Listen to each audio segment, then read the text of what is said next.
multiplied our ideas. Our urge to communicate is so strong that we have always pushed the tools available to us to the limit, then gone beyond them, creating new technologies that reproduce our ideas on previously unimaginable scales.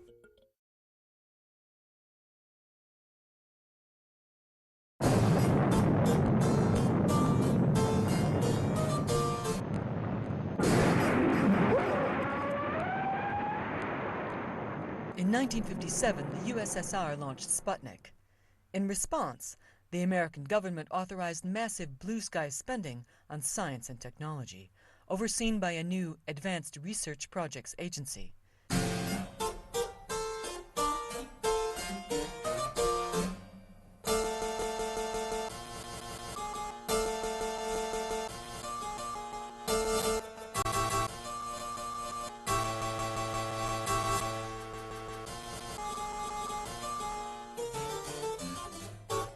It was ARPA, developing the ideas of visionary computer scientist Joseph Licklider, that came up with the concept of networking computers. It's been hard to share information for years.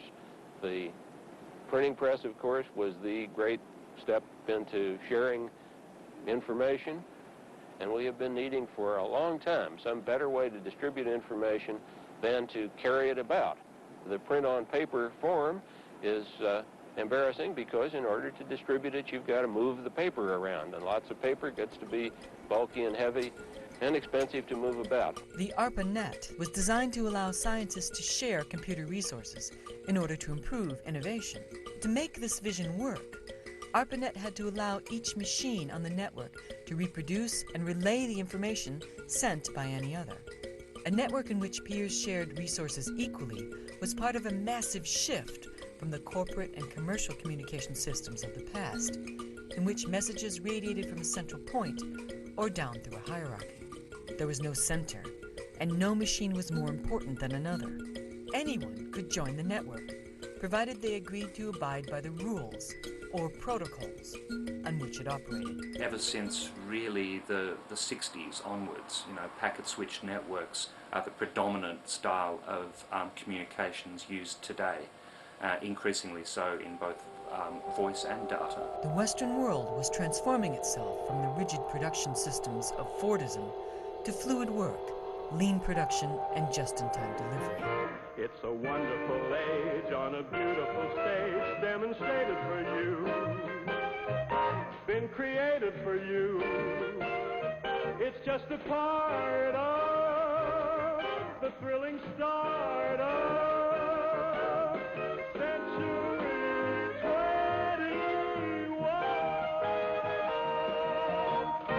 a post-centralized, friction-free economy needed a communications system just like this. We didn't build in the 1970s networks of hierarchs. The computers that existed in the world were all multi-million-dollar machines, and they basically interrelated to one another in very equal ways. One of the really important characteristics of the internet is that it's extremely decentralized, and that the services on the internet are invented and operated by other network users. The network is built so that there's nobody in charge, that everybody has control over their own communications. In relying on the internet, society was bringing into its very center a machine whose primary function was the reproduction and distribution of information. It's an inherent function of the networks that we use today that this data is stored and copied, normally transient, normally very fast, in milliseconds, microseconds. Specialized pieces of equipment such as switches, routers, hubs, etc. do this all in the blink of an eye, but it's the way networks work. What ARPA's engineers had produced was the blueprint for a massive copying machine without master, which would grow at a fantastic rate into today's internet. So this entire area is bristling with information transfer of one type or another. for instance, the local council, Tower Hamlets and Hackney, we're sort of on the border here, have some of the surveillance traffic and security cameras linked via wireless networks themselves. The spectrum environment is getting very dirty or noisy. Every single packet that flies through the multitude of wireless networks and through the internet is listened for, stored in memory, and retransmitted, i.e.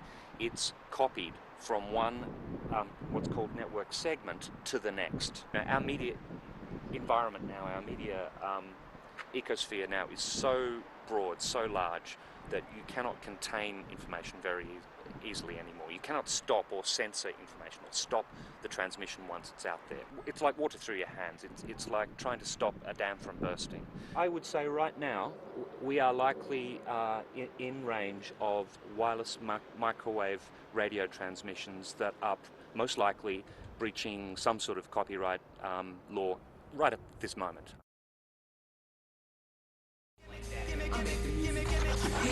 Try in the back of modernism and all this international law to make profit out of his own ungenerosity to humankind. One of the main battlegrounds in law, in technology now, is the extent to which it is possible to exclude people from information, knowledge, and cultural goods. The extent to which it's possible to enclose a bit, if you will, of culture and say, it's in a container, you have to pay me in order to access it.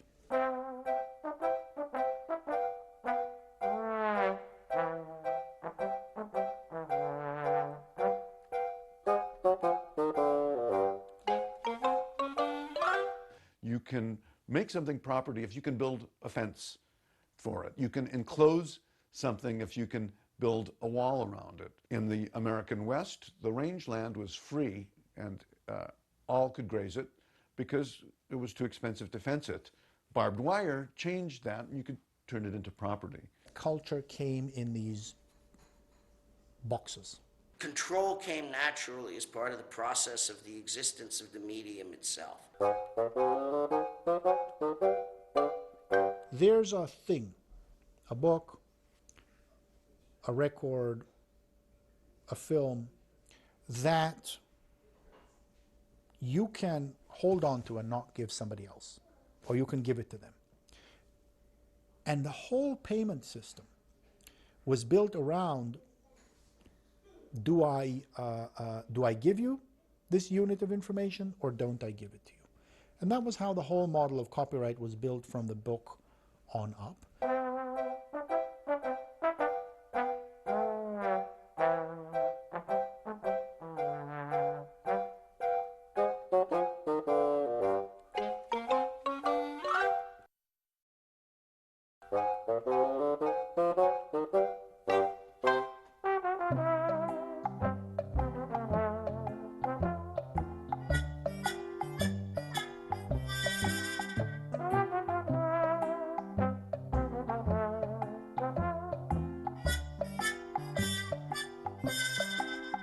What used to be property, music, cinema, now becomes very, very easy to transmit across barriers. We have today the ability to make copies and distribute copies inexpensively. If one copy leaks out on the internet, very rapidly it's available to everyone.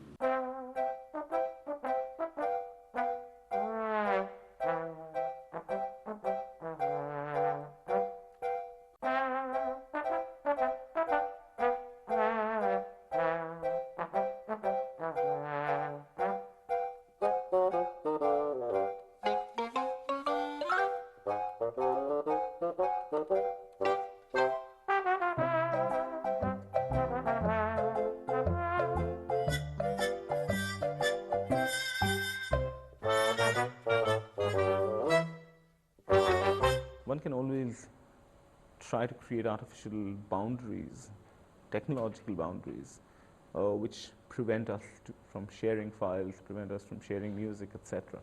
But how do you create a wall or a boundary against the very basic desire of sharing? I think the war on piracy is failing for social reasons. People like to communicate. People like to share things. People like to transform things. And technology makes it so easy that there's no way of stopping it. The new generation is just copying stuff out of the internet. It's the way they were brought up. They started with Napster or whatever. Music is free to them. They don't consider music being something you pay for. They pay for clothes, they pay for stuff they can touch. Intellectual property is, what the fuck is that? Never bought a piece of music in my life. We don't think it's illegal because everyone's doing it. We can't really be blamed for just downloading something that's already on the internet. Well, people think it's legal because it's like copying without the copyright or something. If it's a crime, why put it on there? So whether you're using a sort of long lost peer-to-peer system like the original Napster, or you're using Nutella, or you're using BitTorrent, the principle here is that you are actually engaging in internet communication as it was originally designed. You are able to serve content as well as consume. Especially after the Napster lawsuit, we saw an emergence of a lot of more decentralized file sharing services. Computer programs that people could run on their own computers that would make them part of the network without having any one place where there's a master list or a master coordination. What this means is that, in fighting file sharing, the entertainment industry is fighting the fundamental structure of the internet. Short of redesigning and re-engineering either the internet or the devices we use to interact with the internet, there's nothing that Hollywood or Washington or Brussels or Geneva can do anything about. They shattered Napster into millions of little pieces spread across computers all around the globe. And now, if you want to shut it down, you have to track down every single one of them and turn it off. And they just can't do that. They send out letters every month trying to shut down a couple here and there, but it just doesn't work. There are just too many. It's out of the bag now. Once it's that far distributed, it's really going to be hopeless. You can sue people forever. You can sue a handful of college students, university students in the United States. You can sue the investors of Napster, in Napster. You can sue the company that provided the software for Kazaa, but it doesn't shut anything down. We recognize and we know that we will never stop piracy. Kazaa lost a big case in the United States in the Supreme Court. Kazaa and Grokster and a set of other companies. So those companies no longer operate, but the network still works. In other words, the interface is still installed on millions of computers and people still use them. Never stop piracy. The music industry, if they want to stop file sharing, there's no central computer for them to go to and shut it down. They have to go all the way to the ends of every wire. They have to snip all the cords across the globe.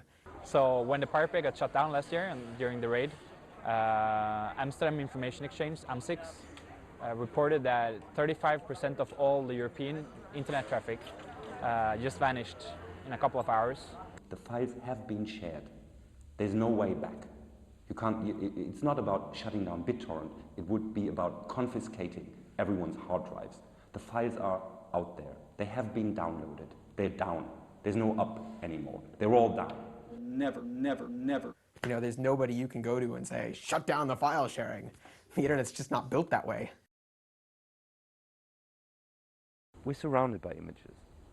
Every day, everywhere. There's nothing you can do about it. But the problem with these images is that they're not yours. People's lives are determined by images that they have no rights to whatsoever. And let's say it's a very unfortunate situation. There's this work of mine that people have described as a series of unattainable women. In fact, it's a series of unattainable images. The one last mission of cinema is to make sure that images are not seen.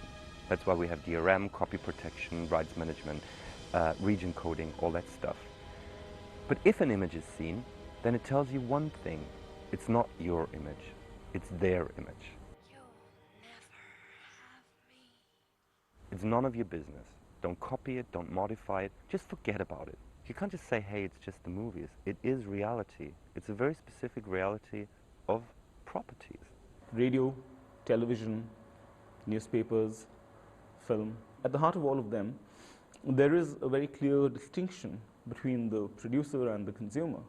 And the idea is a very, very static one, that here is a technology that allows me to communicate to you, but it's not really a conversation that one has in mind.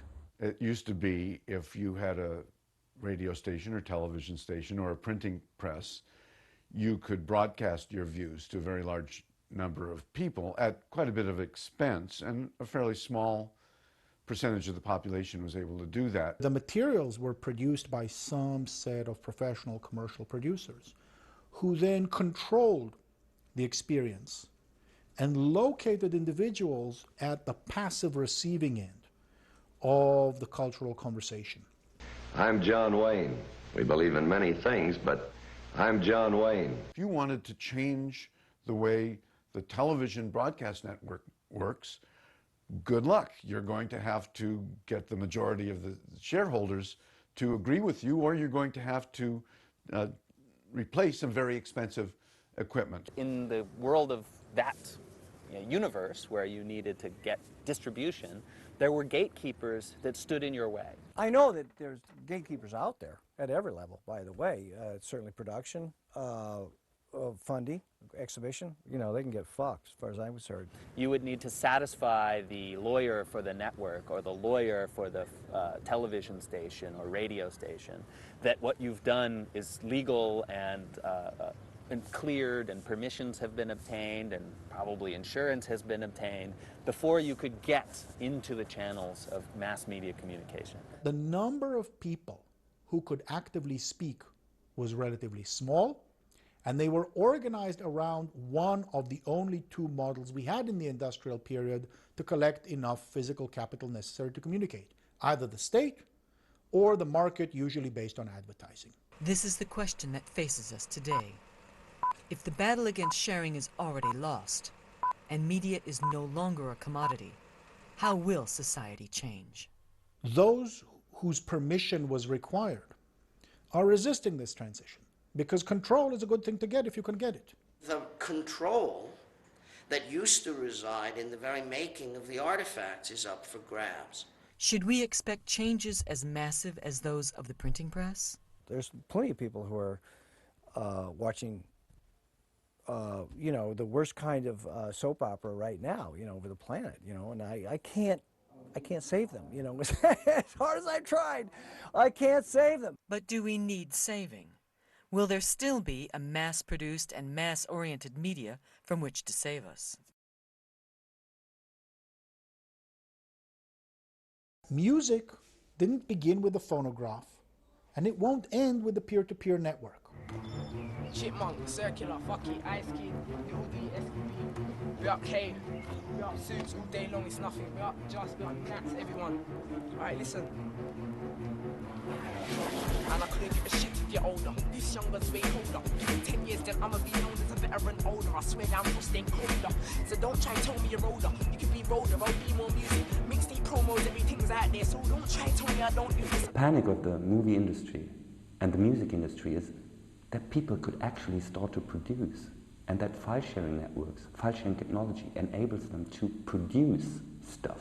I do this, I'm colder, better than most that are older. I take out any that are younger. Listen me, are you dumb? You're an idiot. You'll never get this chip on your shoulder. This kid's colder than you were when you were this age. A whole little contest with this page. Please don't play. Wiley Gunn said that playtime's over. Playtime's over. Playtime's over. Since year 6 I've been a playground soldier. Them days were Liverpool and Liverpool G, but now everything is colder. Now it's content flows and everything. Mixtape promos, everything. Don't you name your favorite MC? I write the 60, make him look like anything. People have lamented much the death of the author. What we're witnessing now is far beyond. It's the becoming producer of former consumers. And that suggests a new economic model for society.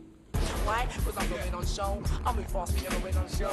Like your TV out for the ratings, but my TV out for the dough. In the air, that's show. Hey, what we're going on show? So you put man pay me a bill, no less. I've got the vibe to run down the show. No. It is not so much the fact that the Phantom Menace is downloaded 500 times or 600 times, etc. Yeah, of course there is, you know, an imaginary specter of economic loss that informs that. But the real battle or the real threat lies in a shift in the ways that we think of the possibilities of ourselves as creators and not merely as consumers.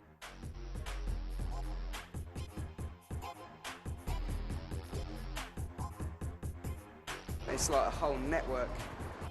This is a song that I've given out and I've let people download it, and they can download it, do what they want. I've made a blog about it saying, oh look, DJs, you can play this where you want. Like, there's this guy in Brooklyn, and he's just done a remix of it, just like, it's totally different to what I thought, but he's just this guy from Brooklyn, and I really respect that in him, that he came back to me and he said, look, and it's going on his mix album. One of the things that intrigues me tremendously about the proliferation of material that's out there in the world for people to grab is the potential creation of millions of new authors.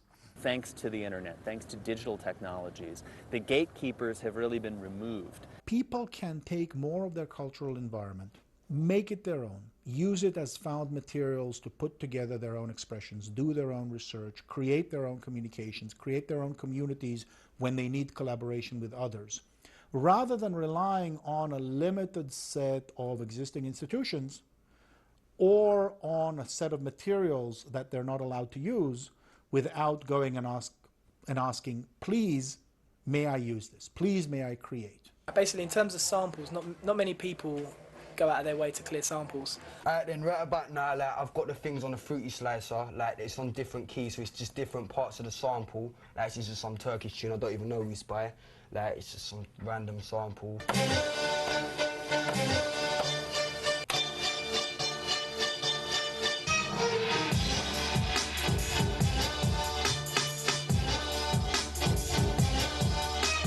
I make mainly instrumentals, so really I've made a tool for them to sort of MC2 anyway. It's good that people are ruthless enough to use another person's tune and record themselves like spitting bars over it. Look, I'm taking over now, been in the game since 2-3 October now. I'm fucking it up, listen to over now. I'm setting the pace, how you gonna slow me down? Look, it's over clown, I got the skippiest flows in town.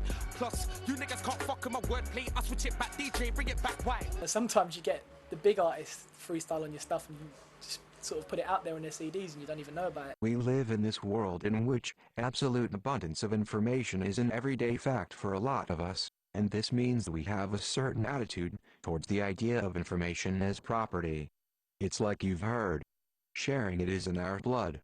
So the struggle to hold on to knowledge and creativity as a commodity, by force, it's going to be met by our strong urge to share, copy, and cooperate. Kids, if they sample my music to make the proper music, that would be another good thing as well. I would like that as well. I want them to do that. Like, if I made an old tune, take a bit from it, drop something over it, and make it music, make it big. If you can do that, do that. When you put primary materials in the hands of ordinary citizens, really, really interesting things can happen. I ain't no musician. Like, I just know how to like make things sound good. I want to make people realize their own value. I want them to realize that they are the masters of their own content, that they create something, they can share it. If someone else created something, they can contribute, they can help, they can get it and use it the way it's supposed to be. So it's a terrorism of the mind that actually sustains concepts like intellectual property. You know, it's a terrorism that's grounded on an idea of a brutal repression of that which is actually possible. If everything is juicy generated, it also means that you have to create something in order to be part of the society. I think one of the things that we are seeing coming out is a culture where things are produced because people care about it, and not necessarily because they hope other people will buy it. So what we will see is things made by the people for themselves. I don't think I know a person who just listens to it and doesn't try and get involved in some way by producing something. You know, all of these things that are taking the copyright industry totally by surprise, and they're scrambling with and not able to deal with, you know, for the next generation. It's just part of the media landscape. They're natives. They're natives in that media landscape, absolutely. And they're not alone. I think of myself as a pirate. You're a pirate. Yeah, pirate. I'm a pirate. I'm a pirate. I'm proud because I get my music free, so it's all right. I'm proud. I think we need to have a broad conversation. It's probably going to be an international conversation where people who make things and people who use things, I'm talking about cultural works, sit together and think about what kinds of rules best serve these interests. I don't know that we're going to agree, But I think we need to ask a little bit more about utopia. We need to really figure out what kind of a world we'd like to live in, and then try to craft regulations to match that. Being reactive doesn't cut it. The future isn't clear for sure, but that's why we're here. We're trying to form the future. We're trying to make it the way we want it, but obviously most people want it to be.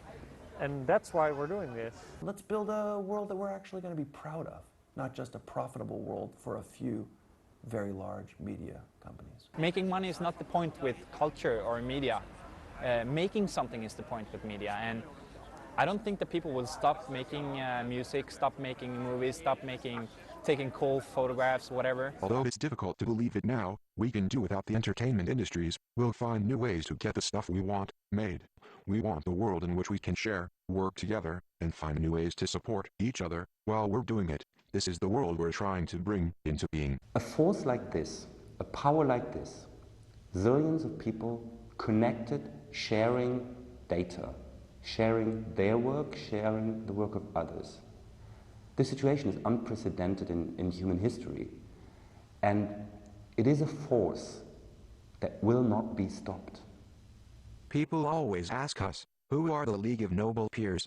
And we tell them, you are, I am, even your bank manager is. That's why I'm a vague blur. It's kind of like, insert yourself here. Because we all produce information now. We all reproduce information. We all distribute it. We can't stop ourselves. It's like breathing. We'll do it as long as we're alive, and when we stop doing it, we'll be dead.